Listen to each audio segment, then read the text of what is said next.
Greetings, YouTube. It's Troy here. Thank you so much for tuning in. Do you suffer from low E? Low energy? Energy is the currency of life.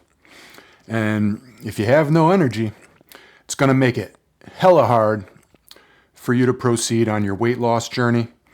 If you're new to the channel, my name is Troy. I'm a former fat guy sharing my story about weight loss and body transformation with the hope that it might help someone else just getting started on their journey. If you're a former fat guy like me, I'd love to hear from you in the comments. I'd love to hear what worked for you. And if you're new to the channel, I would ask that you subscribe.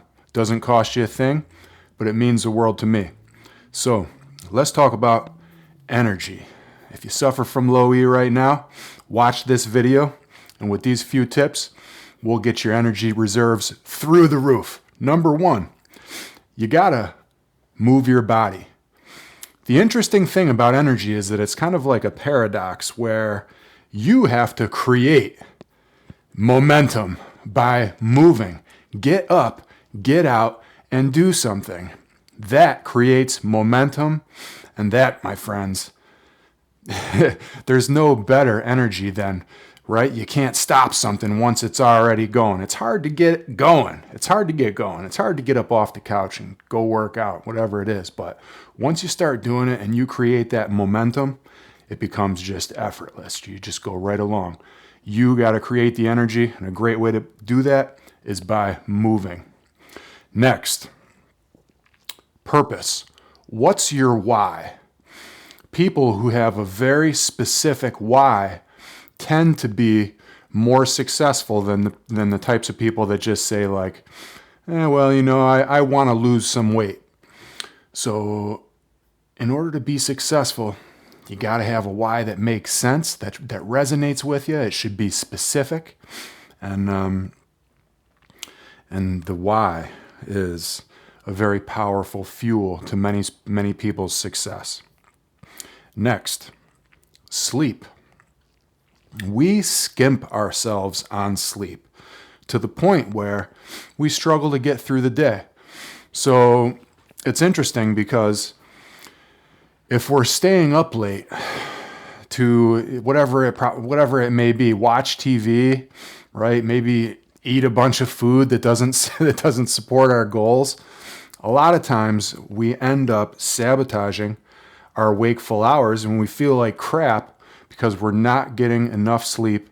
It's a poor return on our investment of staying up because we don't feel good the next day. So most of our waking time, we feel like crap. And sleep is a really good way to invest in feeling better during your waking hours. So take the time to do that.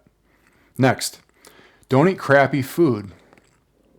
When you eat crappy food, it makes you feel like crap. And how do you guys feel after you eat a bunch of junk food the next day? You probably don't have much energy. You don't feel like going out and running around, going for a hike or going to the beach, whatever. You probably feel like going to the bathroom all day. So eating crappy food will kill your energy. And, ignore that one at your own risk. Next, hydrate. Water. For people on their weight loss journey, what I often will recommend is stop drinking soda. Stop drinking your calories. Most people, if you are drinking soda or if you are drinking a bunch of fruit juice, whatever, and you feel like you can't lose weight, if you cut those things out, you might be surprised what happens, right? So you got to be hydrated to keep your energy levels up.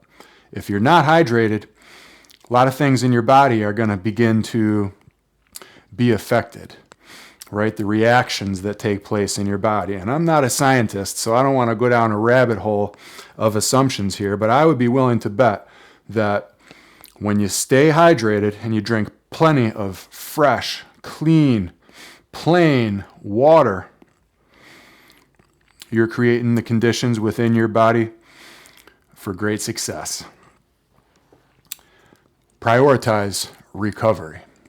And what I mean by prioritize is actually do things with the goal of, you know what, I'm engaging in this practice, whatever it may be, sauna, ice bath, foam rolling, maybe even meditation, massage, various, they have these like guns that they're like massage guns that some people use, but an activity, it's called active recovery, where you're actually engaging in an activity with the goal of improving circulation or enhancing or quickening your recovery somehow. So investing in some foam rolling, right? Getting your legs back after a workout or after a hike or something like that. That's going to really help you in terms of energy because you're going to feel better. And when you invest time in stretching, foam rolling, sauna, ice bath, these types of things, your body bounces back a lot quicker. You have more energy. Finally, time in nature. Guys, have you ever heard of the practice of earthing? And basically what it is where you go barefoot outside, or you walk outside and you hug a tree, you touch some plants, you really get in touch with the earth. And again, I'm not a scientist, but I've heard that doing that, plugging into the natural environment, unplugging from the World Wide Web and plugging into the Wood Wide Web, that helps you discharge whatever sort of negative energy that you may be carrying around with you and you need to release. And it helps to harmonize you with whatever natural currents there may be that perhaps you're lacking.